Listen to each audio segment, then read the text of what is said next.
Hello, good morning to all the students. Today I am starting with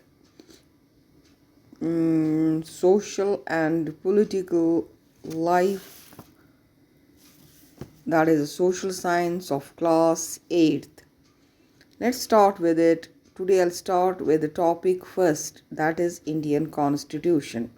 Actually, we know that the things what is we have to see what is constitution is something which is in the form of written document. It is a written document where the people consensus is being formulated, and there the document is being framed, and it lies in the constitution. It lies in New Delhi, so in the parliament. Here we say, now the question arises, why do we need an constitution?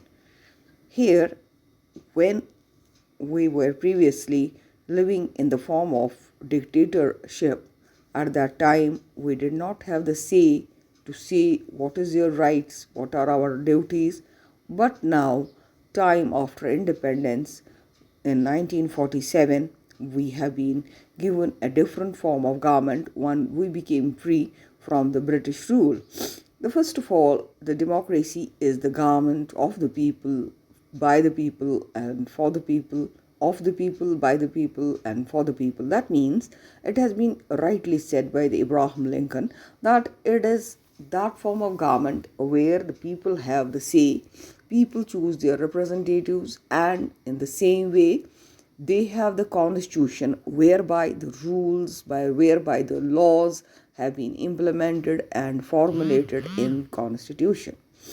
Here everything is being framed and things goes accordingly. Now here, my dear students, I hope you are all well. In most of the countries where we have the constitution of the similar type, and some where we don't have. So in our Indian constitution, we have certain certain rules which has been implemented in that, and the ideals whereby every citizen has the right to live, every citizen the way he wants to live, and he or she is having the full right on the constitution. That is, whatever has been framed in the constitution can be applied to each and every citizens of India. Here we have the fundamental, it is a fundamental type, it is a fundamental, it is what we see, that it is what a fundamental nature of society says, tells us. Constitution is of made up of different communities of people where we share certain beliefs but not necessarily agree on all issues. The constitution also helps us to settle a set of rules and principles where all the persons in country can agree upon as the basis of the way in which they country to be governed. These include not only the type of government but also an agreement on certain ideals that they all believe the country should uphold. In 1934, Indian Constitution made a demand in the Constituent Assembly. During the Second World War, this assertion for an independent Constituent Assembly formed only an Indians gained momentum and was convened in December 1946. The Between 1946 and 1949, the Constituent Assembly drafted a constitution for independent India, free to shape their destiny at last after 1950. The rule of British rule, the years of British rule, members of Constituent Assembly approached this task with a great idealism that the freedom struggle that helped produce. You will really come to know everything by and by which is led in our constitution. I hope you are not getting bored with that.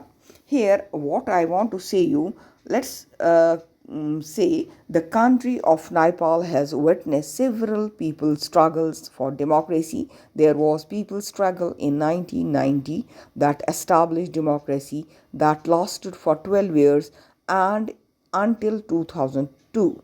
In October 2002, King Gagtrana cited the Maoist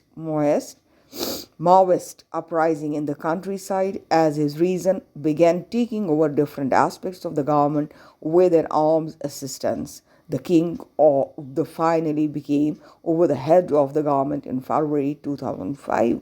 In November 2005, Maoists joined other political parties to sign 12-point agreement. This agreement signaled to a larger public an imminent return in democracy and peace.